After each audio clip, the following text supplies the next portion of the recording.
राज्यातील कोळी समाजाच्या जातीचे दाखले आणि जात वैधता प्रमाणपत्र सुलभ पद्धतीने मिळावे तसेच रक्तनात्यातील समाज बांधवांना जात वैधता प्रमाणपत्र देण्याबाबत तातडीने परिपत्रक काढावे अशी मागणी पुन्हा एकदा पुढे आली आहे। तर या संदर्भात कोळी महासंघाने लातूरच्या जिल्हाधिकारी यांच्यामार्फत स्मरणपत्र देत मुख्यमंत्री स्तरावर पाठपुरावा करण्याची मागणी केली आहे। महाराष्ट्र राज्यातील अनुसूचित जमातीतील कोळी समाजाच्या विविध प्रलंबित प्रश्नांबाबत 20 ऑक्टोबर 2023 रोजी तत्कालीन मुख्यमंत्री यांच्या अध्यक्षतेखाली महत्त्वपूर्ण बैठक पार पडली होती।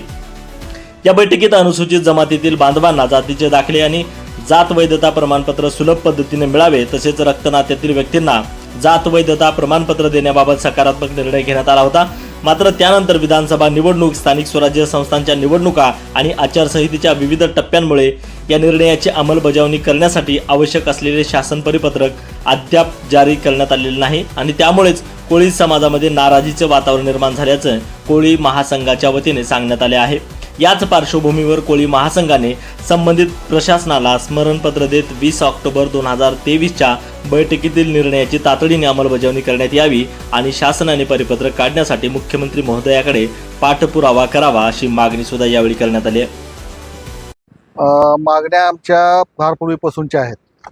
जात वैधता प्रमाणपत्र सुलभतेने मिळावं आणि SDOच्या कार्यालयातून जात प्रमाणपत्र सुलभतेने मिळावं याच्यासाठी 2014 कोळी महासंघाच्या वतीनं देता घेता मोर्चा केला। त्यावेळेसपासून आताचे जे विद्यमान मुख्यमंत्री आहेत ते आणि त्यावेळेस ते विरोधी पक्ष नेते होते, तर असे देवेंद्र फडणवीस यांनी आमची सत्ता आणून द्या आणि त्याच्यानंतर आम्ही तुमचं 100 दिवसात प्रश्न सोडू। पण आता 10 ते 12 वर्ष झालेत परंतु अद्याप प्रश्न सोडला नाही। त्याच्यानंतर जे विविध आंदोलन झाले किंवा कोळी महासंघानं किंवा कोळी समाज संघटना जे महाराष्ट्रामध्ये इतरही आहेत त्यांनी जे आंदोलन केलं त्या आंदोलनाच्या नंतर सह्याद्रीवर एक बैठक झाली होती। त्या बैठकीमध्ये प्रोसिडिंग सुद्धा झालं। आम्ही म्हणले की आता आमचा तुमच्या बोलण्यावर विश्वास नाही, तर आम्हाला लेखी पाहिजे म्हटल्यानंतर आम्हाला प्रोसिडिंग करून बैठक सह्याद्रीवर घेऊन प्रोसिडिंगमध्ये लिहून दिलं होतं की जात वैधता प्रमाणपत्र आणि सुलभतेने मिळण्यासाठीच्या ज्या काही उपाययोजना आहेत त्या उपाययोजना लवकरात लवकर केल्या जातील। ते 20 ऑक्टोबर 2023ला झाली बैठक, पण अद्याप आणखी पुन्हा इलेक्शन झालं। इलेक्शन होऊन शिंदे साहेबाच्या जागी फडणवीस आले आणि फडणवीसच्या जागी शिंदे झाले, तरी सुद्धा आमचा हा प्रश्न सुटला नाही। म्हणून या ठिकाणी या सर्व शासनकर्त्यांना जागा करण्याकरता आणि त्यांना स्मरण करण्याकरता त्यांच्या आश्वासनाचं आम्ही आज निवेदन दिलं आणि निवेदन देत असताना आम्ही त्यांना एवढंच नुसतं निवेदनच दिलं नाही किंवा मोर्चेच घेतले नाही, तर आम्ही त्यांना प्रत्येक इलेक्शनमध्ये 2014 पासून पाठिंबा दिलेला आहे आणि पाठिंबा देऊन त्यांचे या ठिकाणी आमदार निवडून आणण्यामध्ये आमचा सिंहाचा वाटा आहे।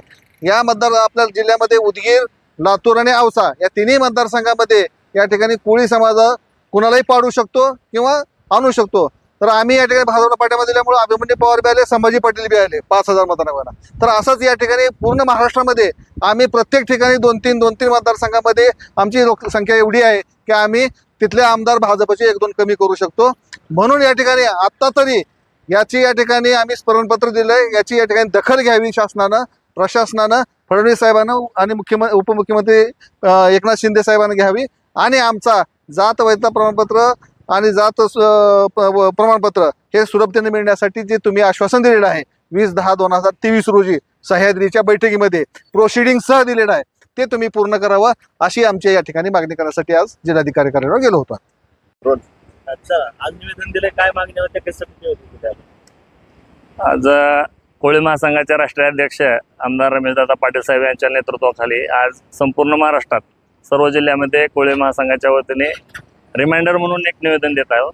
त्यामध्ये विशेष म्हणजे आताच आमचे धडे साहेब बोलल्याप्रमाणे ते सह्याद्री अतिथीगृहामध्ये जे काही ठराव झाला त्याची अंमलबजावणी लवकरात लवकर करावी यासाठी धरणेचं आंदोलन होतं, पण आज इथं आचारसंहिता असल्यामुळे आम्हाला आंदोलनाची परमिशन न मिळाल्या कारणामुळे आमचे प्रमुख पदाधिकारी होऊन आम्ही फक्त शांततेच्या मार्गाने आम्ही निवेदन दिलेलं आहे। तर विशेष सांगायचं म्हणजे प्रत्येक गावामध्ये ग्रामपंचायतचे आरक्षण सोडताना त्यांना आमची संख्या दिसते। शबरी आदिवासी घरकुल योजनेचा लाभ मिळतो आणि शासनाच्या सर्व योजना देण्यासाठी आम्हाला जात प्रमाणपत्राची आवश्यकता आहे। तर जेवढे लोकांचे लाभार्थी आहेत तीच परत लाभार्थी करण्याची शासनाची योजना आहे, तर ती हाणून पाडण्यासाठी। आणि विशेष म्हणजे 4थीच्या स्कॉलरशिपच्या परीक्षेला बसल्याच्या नंतर कळते की आईच्या वडिलाच्या भावाला वडिलाच्या आत्या भावाच्या मुलाला आत्या म्हणतात। तर ही जर ह्या एवढे शिक्षित अधिकारी असून जर यांना हे गोष्टी समजत नसतील तर आमचा आदिवासी समाज आगामी काळामध्ये त्यांच्या ऑफिसमध्ये त्यांच्या खुर्चीपर्यंत जाण्याचा आम्ही प्रयत्न करू आणि त्यांना खुर्चीत न बसू द्यायचं पण आम्ही तीव्र आंदोलन करू.